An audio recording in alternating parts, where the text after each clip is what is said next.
Welcome to the introduction of Series 6 of Philosophy of Value workshops.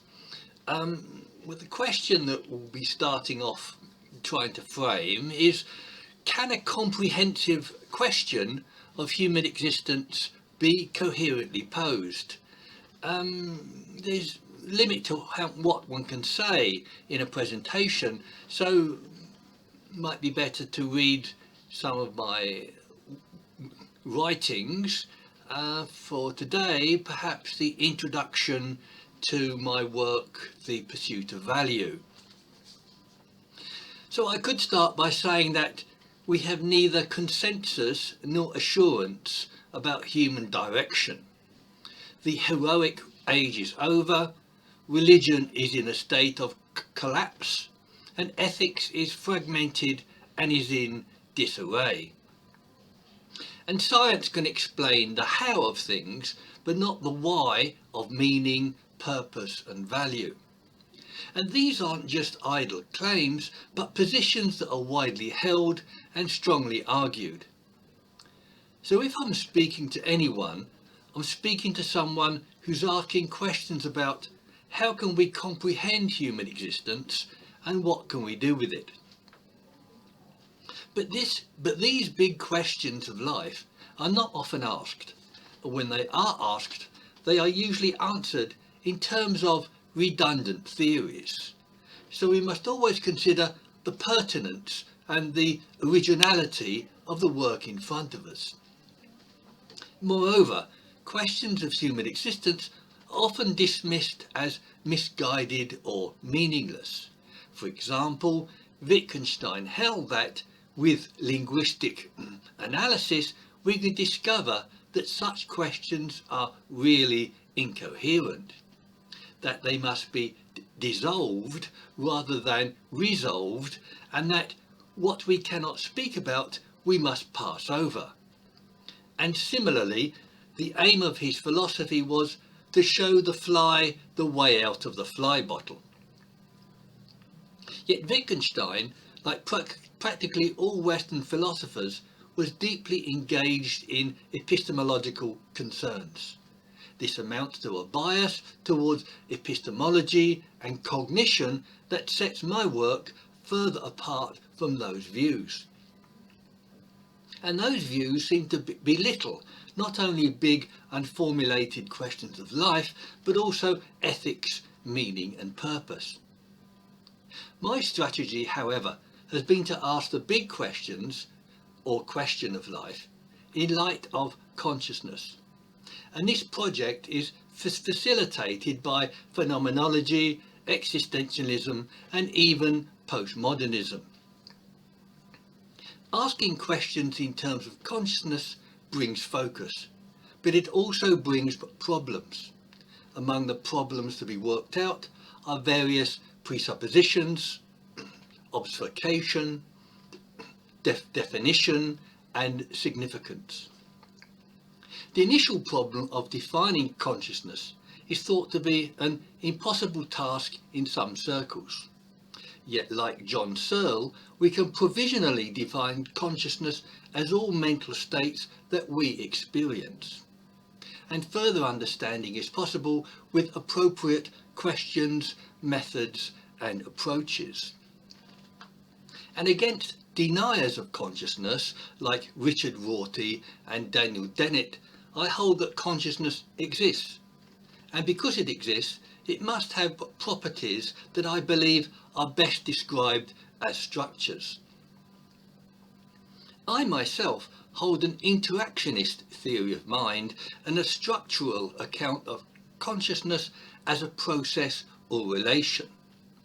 This position or positions will be explained and argued in forthcoming workshops. And I argue that the denial of consciousness is a paradoxical neglect of what we essentially are. Defining features of mankind have run through a gauntlet of adjectives like toolmaker, language user, and abstract thinker. But the overall capacity of self-consciousness that enables these abilities has been overlooked. neither is our identity properly defined as a human organism, but as a self-conscious entity. So I first argue that, with respect to questions of human significance, consciousness has primary significance. Yet to say that consciousness has primary significance involves the value-laden issue of priority. I'll answer that question later by recognizing the legislating value as a constituent of consciousness. To the immediate points of denial and neglect, the significance of consciousness is underlined both by its neglect and by its subsequent endorsement by a wide variety of diverse thinkers.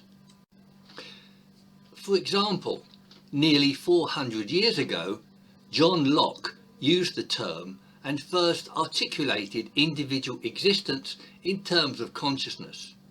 In the archaic and convoluted language of the 17th century, Locke wrote that with which the consciousness of this present thinking thing can join itself makes the same person.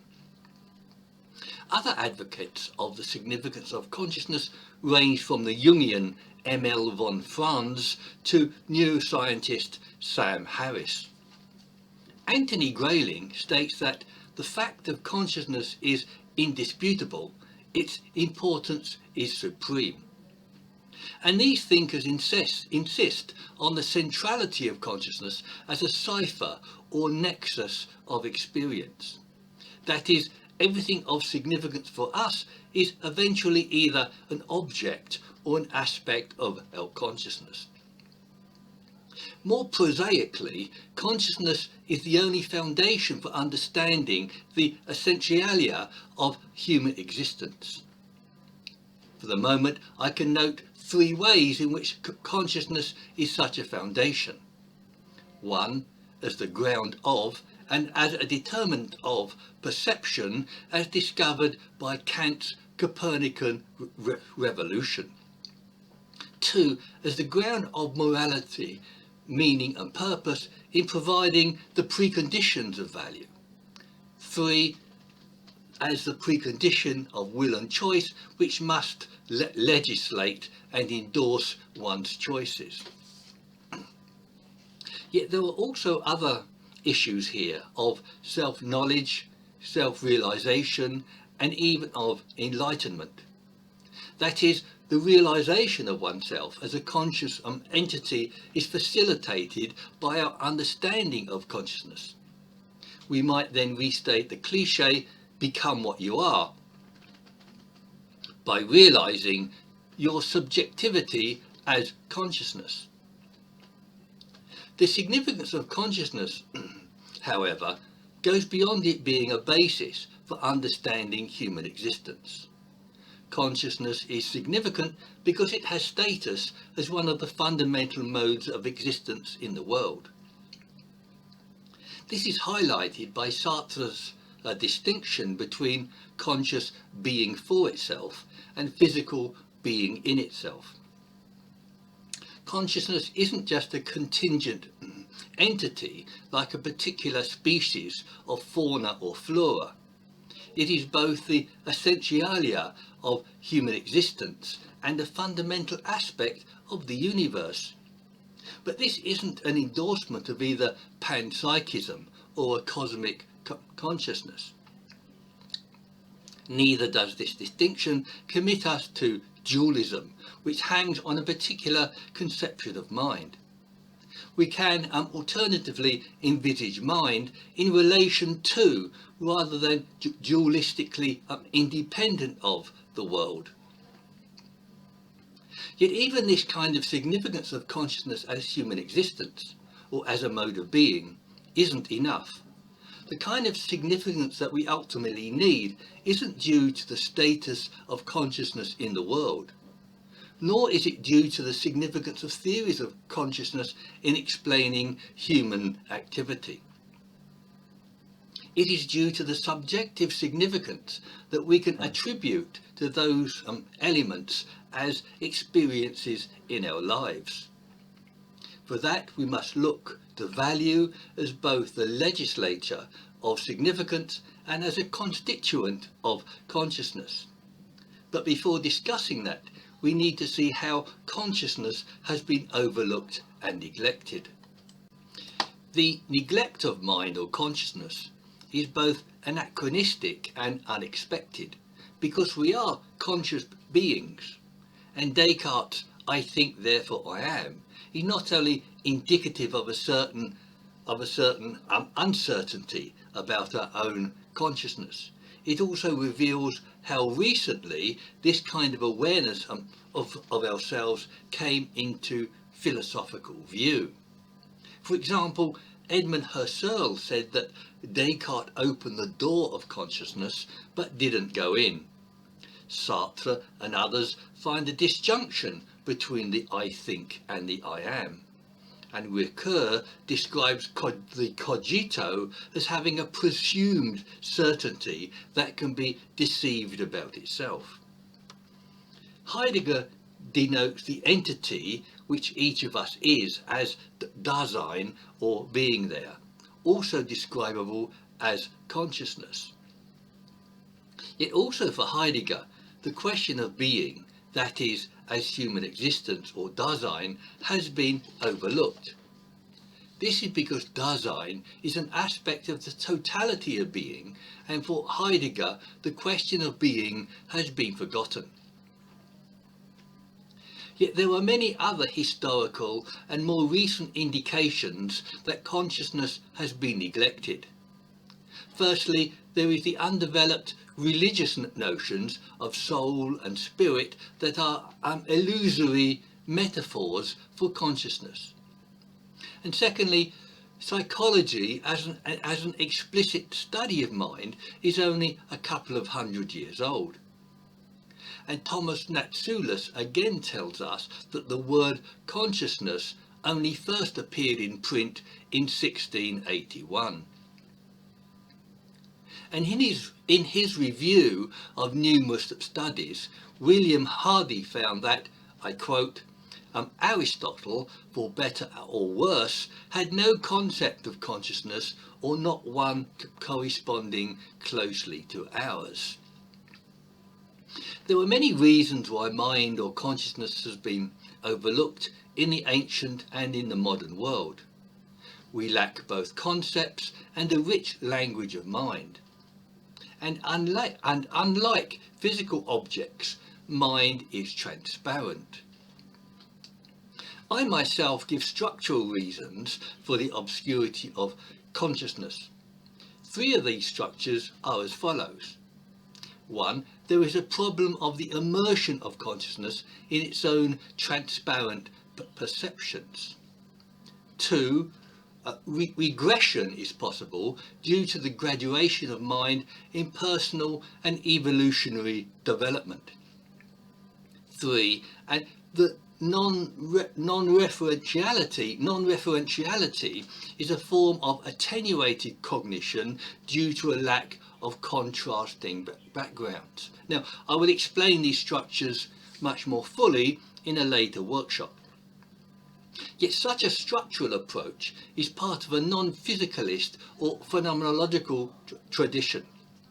The analytic school of philosophy typically adopts a physicalist account of consciousness. Yet I also view such physicalist accounts as indications of a neglect of the subjectivity of consciousness. Analytic philosophy typically classifies consciousness into the 2 cognitive and non-cognitive mental states. But this classification is biased towards cognitivism and defines non-cognitive states negatively.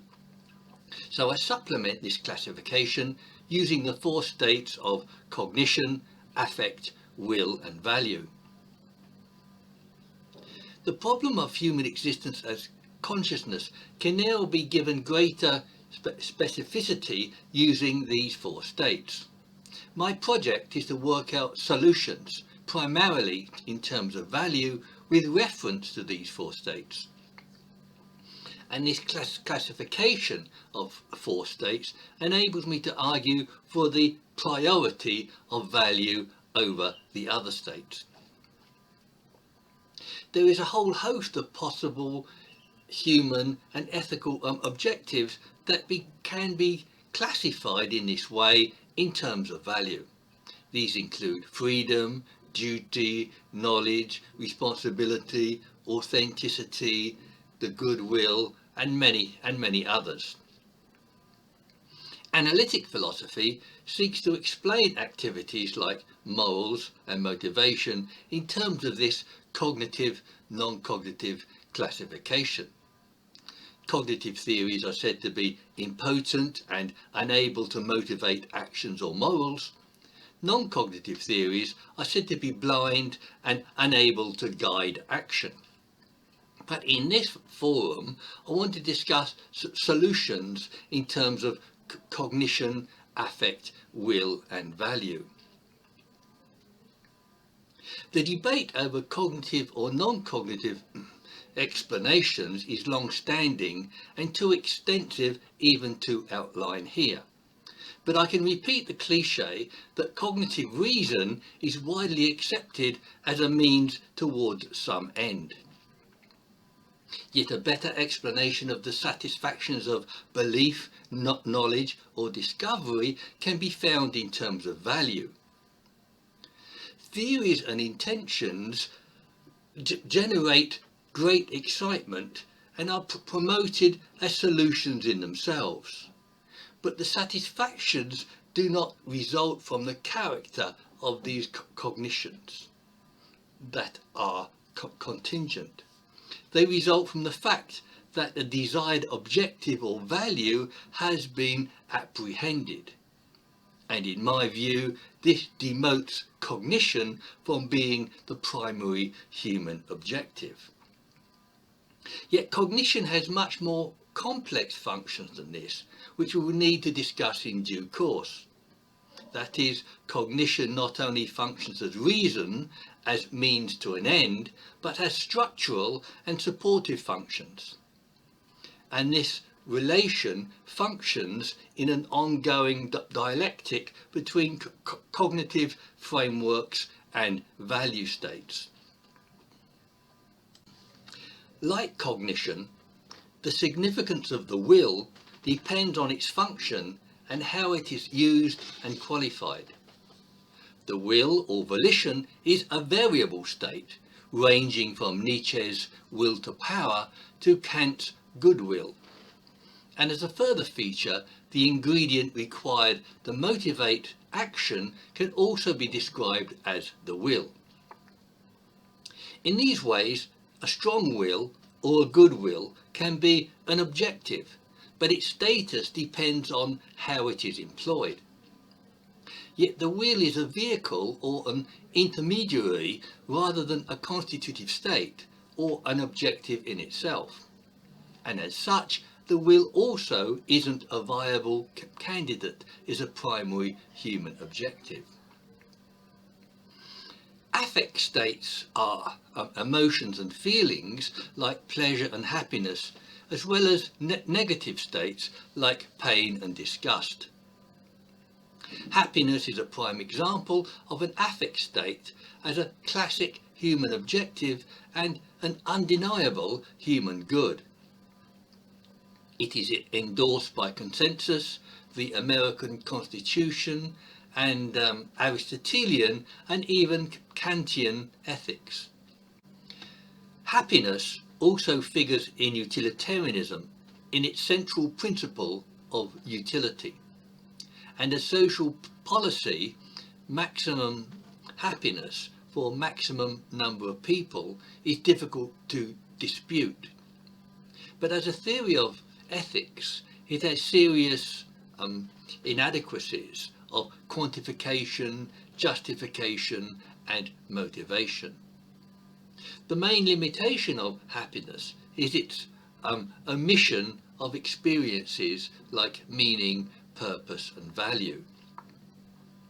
Happiness is often thought to be of intrinsic value and thereby a prime candidate as a principle of ethics or of life. But a central criticism of taking happiness as an intrinsic value is that it need not always be of value.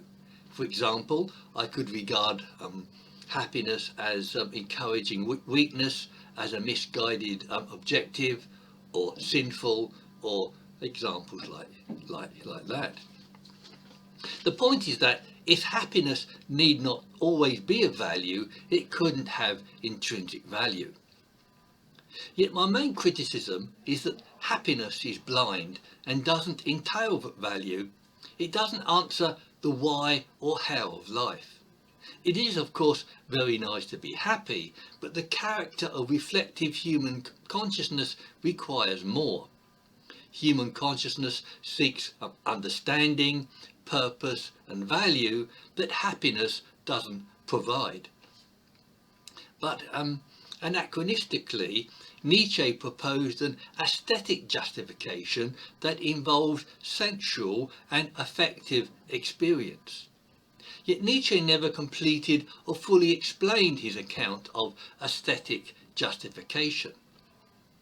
Yet an aesthetic justification is useful in demonstrating that these categories are hypothetical ideal types. That is, in the world or in the mind, there are no pure states of cognition, affect, will and value. And Nietzsche's aesthetic justification draws upon both affect and value states. Yet if cognition, affect and will aren't viable objectives, then consciousness itself might be posed as an objective. But consciousness or its increase isn't a viable objective or solution in itself for the following reasons. One, it doesn't in itself specify or contain the particular properties that may provide a resolution. Two, it incurs problems like anxiety, anomie, fragmentation, alienation, guilt and awareness of finitude. And three, structures like temporality, divisibility and graduation render consciousness intrinsically problematic. Yet consciousness does offer capacities like reason and abstraction that might facilitate a resolution. So my argument for value and for a principle of value has both positive and negative aspects. Its negative aspects include demonstrating inadequacies of cognition, affect and will as principles. Its positive aspects include its functions in theory as well as in practical contexts like morals and meaning. The positive significance of value can be seen in its numerous roles in life. For example, in religion, God is the believer's highest value, and various doctrines express other values. Ethical principles are values that guide our actions, and ethical fortitude expresses a resiliency of value. And a meaningful life is worthwhile and valuable and exhibits broader application of value than ethics. And similarly, in psychoanalysis, ideas affect us because they have value, not because we simply entertain them. And values are enacted in every other human activity to a greater or lesser extent. There are many kinds of values, and the above have both cognitive and experiential components. They are about something, have intentionality towards mental states, and in the above cases are principles.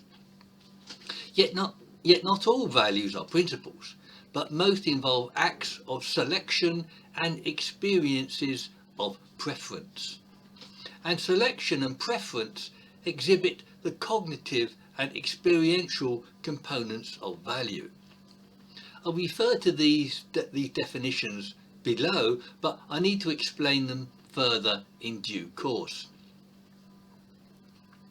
Another aspect of my negative argument involves showing how value has been neglected and overlooked.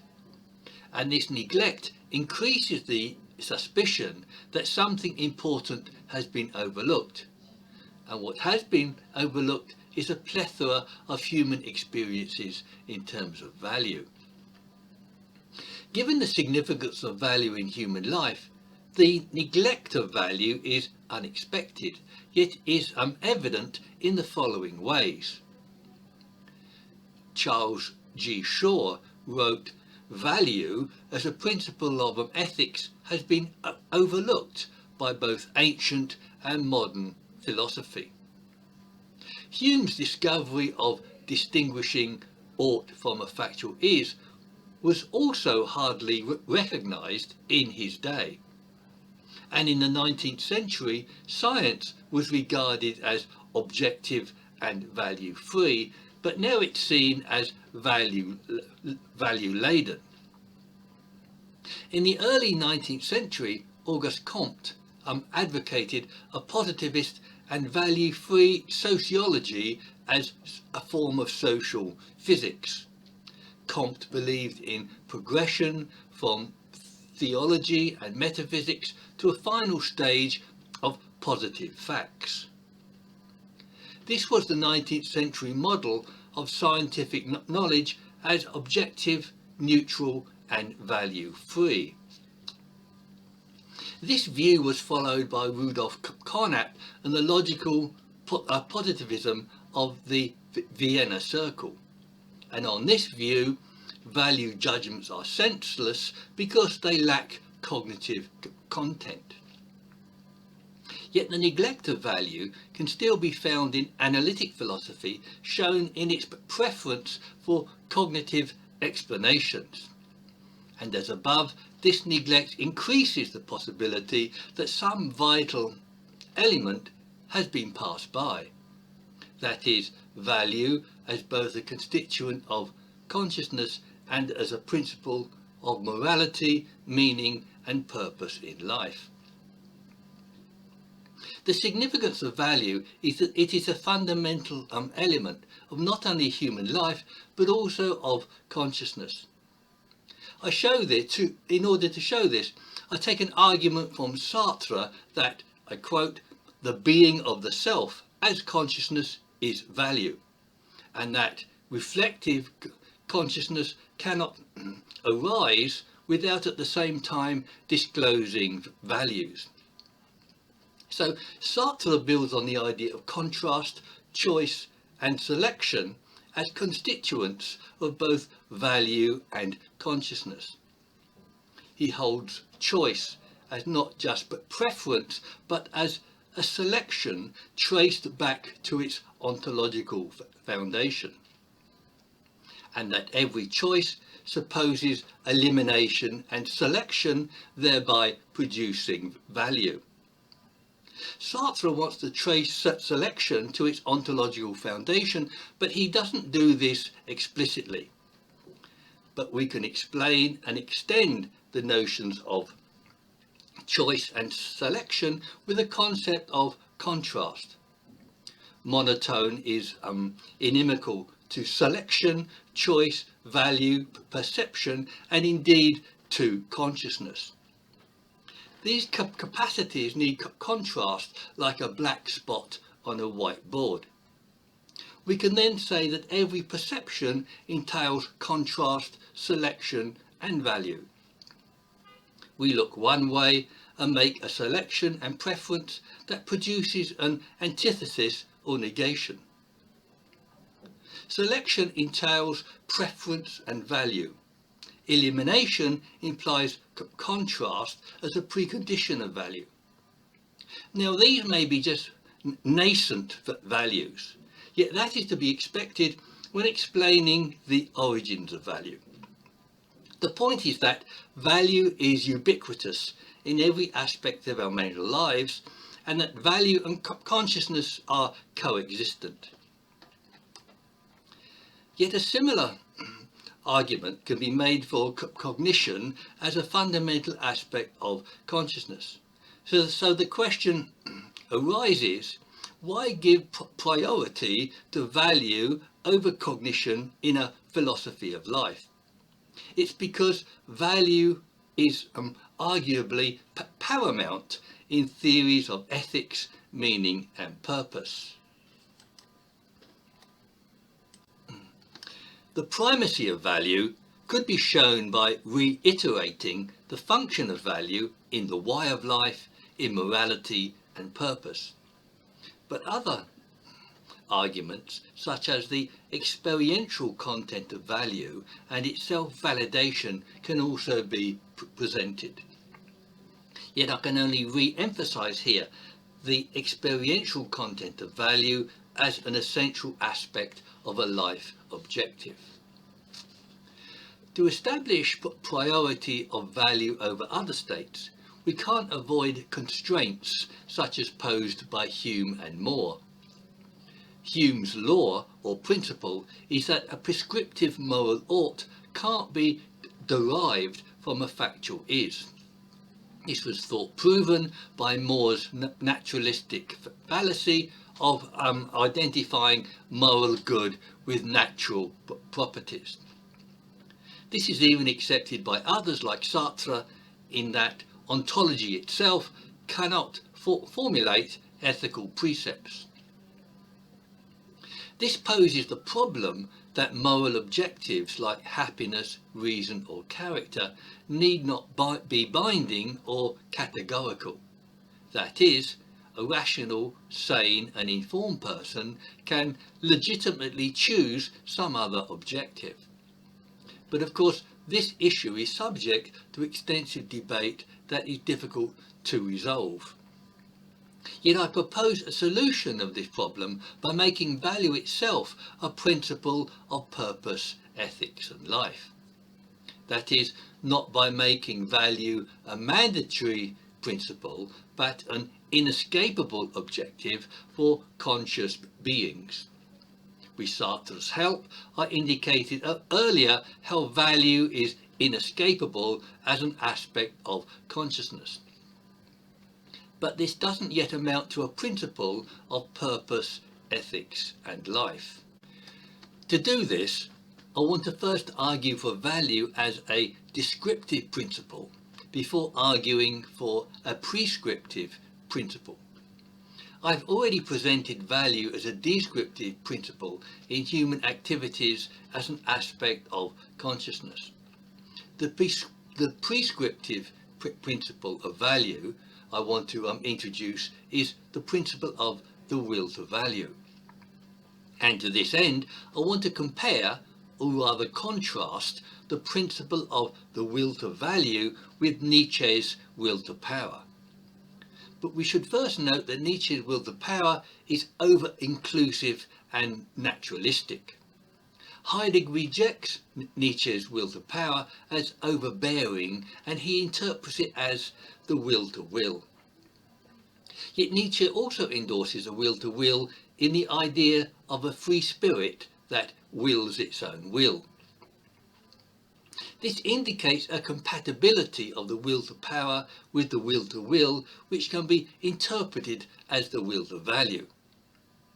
This is because value is the motivating purpose of the will, which relates the will to value and to the will to will. Commentators Clark and Dudrick find what they also call the will to value in Nietzsche. Moreover, Nietzsche is quintessentially a philosopher of value, and this implies the possibility of interpreting his ideas in terms of value. Yet Nietzsche's affinity to power led him to view the will to power as a pervasive force in all but biological life.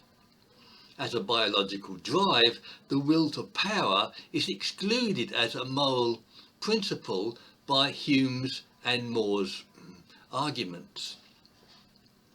Yet the will to power can be seen as control over one's very limbs and over the environment in which we live. And as selection, choice and control, the will to power can again be seen as compatible with the will to value. Then, as an aspect of biology, we can ask whether animals have values or even a will to value. Animals don't have capacities of abstraction or free will, and thereby don't have moral values. But animals have desires expressed in instincts, reproduction, hunger, and the avoidance of pain. Therefore, animals can be said to have values, but not moral values. The idea of animals having values reinforces the notion of value as a fundamental aspect of human life. Animals can have stronger or weaker drives to value, but they can't reflectively choose or will values. This brings us to the idea of the will to value as a prescriptive principle that humans can affirm or reject. This affirmation can take the familiar form of the ability of reflective consciousness to choose, affirm, or deny value. Robert Nozick speaks of valuing values. I'm talking about valuing value as a general principle. Valuing value thereby becomes an affirmation of value, the pursuit of value, and the will to value. As a fundamental aspect of consciousness, the valuing of value or the will to value is expressed in innumerable ways. For example, the will to value is expressed in positive value states, such as courage, love, or Nietzsche's amour fati. Yet Sartre's concept of a spirit of seriousness illustrates two ways of failing to value value. The spirit of seriousness is to misrepresent subjective values as objective, to avoid freedom and responsibility. The classic example is to say, in bad faith, that I have no choice. This makes a supposed error of taking the idea of I have no choice as an objective fact or value. This is a failure to value value because it is a refusal to choose, which is a fundamental property of value. Yet it is also a failure to value value because it is valuing an object or principle which has no value in itself. That is, arguably, only people and mental states are candidates of intrinsic value. On this view, principles or objects only have instrumental value attributed to them by people. So to take principles or objects as having intrinsic value contradicts the will to value. This view of the will to value as valuing truly intrinsic values leads to the property that we can call self-validation.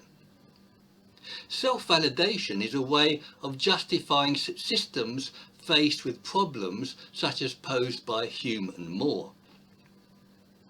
Self-validating principles are used to justify logic and mathematics, but not thought possible in physics or ethics.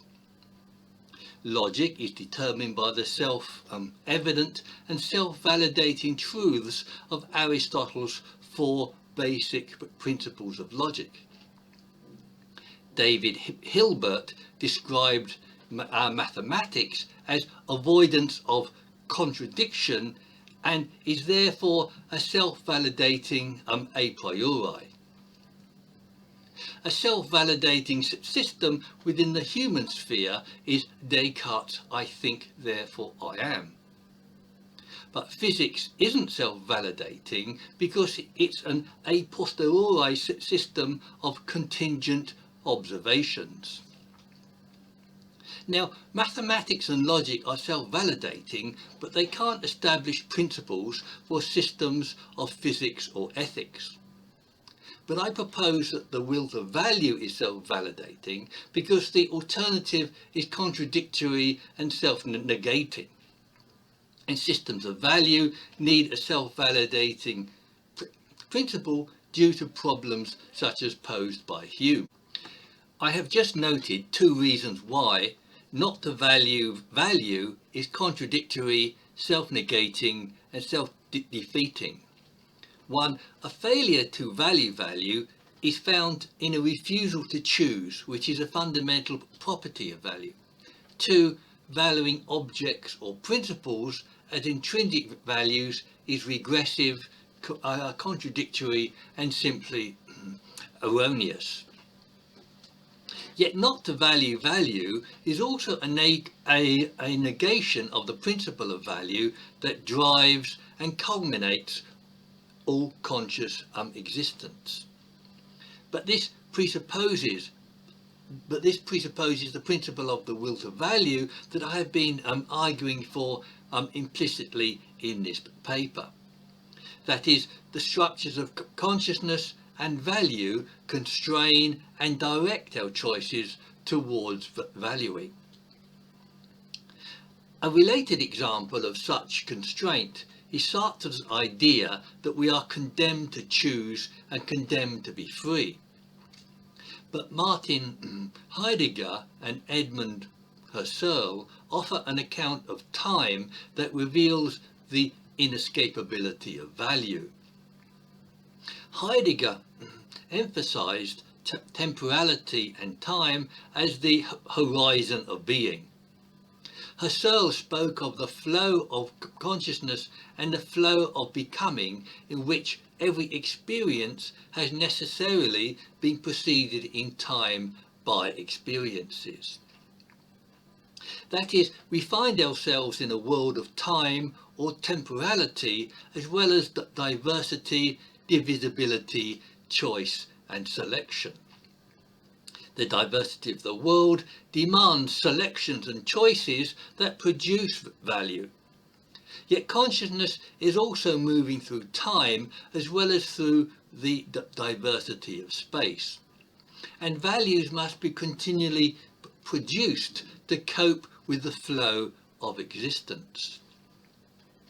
Valuing value and the will to value is therefore an inescapable property of consciousness. But the question can be posed, what does the will to value lead to or amount to? Firstly, it need not lead to anything. It could be its own reward as a value or as a tenable theory. But I hold that the will to value, or the value of value, results in a certain sufficiency of value. That is, the will to value evokes the kinds of value that enjoy a sufficiency of value. Sufficiencies of value are value states like self-esteem, dignity, courage, patience, and magnanimity. Yet, of course, human finitude means that sufficiencies are always insufficient and are works in progress. And value sufficiency has a certain independence of experience comparable to happiness and pleasure. I previously explained this sufficiency of value in detail, but I can make a couple of comparisons here. Firstly, the idea of God is a historical development of the believer's highest value, characterized by sufficiency. And Aristotle's eudaimonia is the supreme good, which he also qualifies as self-sufficient. And as the supreme good is a moral concept, it can be inferred to be a sufficiency of value. My point is about value sufficiency as an objective in both theory of value and in human experience. I noted ethical principles as values that guide our actions, and ethical fortitude expresses resilient value. A meaningful life is also valuable and worthwhile life that is sufficient to confront loss and adversity. These examples show that the notion of value sufficiency would not be viable as a maximization of value. Value sufficiency can't be a matter of quantification, but is a matter of quality and appreciation of absence and of the other. And of course, human finitude means that sufficiencies of value are always insufficient and are works in progress.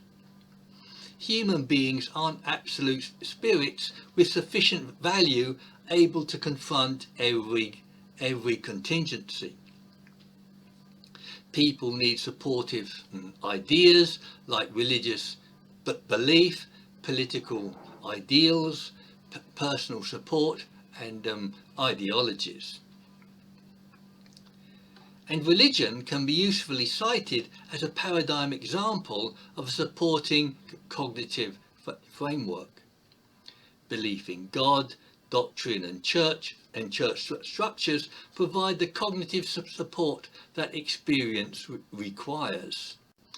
Social esteem and other people's regard is another huge part of a supporting cognitive framework. My usual example is of a 5-year-old who needs parental approval not required by a 25-year-old. Yet both the examples of a child and of religion show we are dealing with a process of development. And in that development, we can see a preference for independence and a sufficiency of value.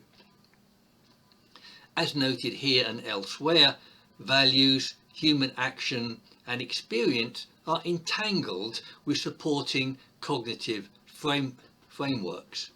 And it is always the case that value and value sufficiency is in a dialectical relation with cognitive structures. Yet it is driven by the principle of value seeking further value, to value value as the will to value. In the dialectic, value seeks some independence from cognitive support, which produces further value. And this value again needs support, which again seeks further value. This is the dialectic between the relative sufficiency of value states and supporting cognitive frameworks. Yet the relative sufficiency of value is a sufficiency expressed in such ways as moral fortitude and self-esteem. In this way, the theoretical principle of the will to value is also a principle of life and in-life experience. So I conclude then with the principles of the will to value and the sufficiency of value in both theory and practice. Yet the story of these principles doesn't begin in theories of ethics or other such human activities. It begins with the obfuscation, neglect and realization of the significance of consciousness. And conversely, the neglect of consciousness results in a neglect of value as a constituent of consciousness. And the neglect of value results in overlooking value as a principle of life, meaning and ethics. The unexpected consequence for ethics is that we don't have a comprehensive and adequate theory of ethics. It is also unexpected that a value theory of ethics can resolve this deficiency. That is, a value theory of ethics as suggested by Charles Gray Shaw over 100 years ago. The unexpected consequence for life, meaning and human purpose is the discovery of a principle in terms of value. That is, long-standing values like ethical fortitude and indifference to social endorsement can find a new basis, and that a guiding principle can be produced from the subjective structures of consciousness. These are the issues that I will be working through in forthcoming workshops. The kind of response that I'm looking for to this work is either a recognition of how a clarification might have been made of the enigma of human existence, or, as well as, refutations and criticisms showing how I have been mistaken. In any event, let me have your criticisms or comments on one of the websites like meetup.com Philosophy of Value workshops. Thank you.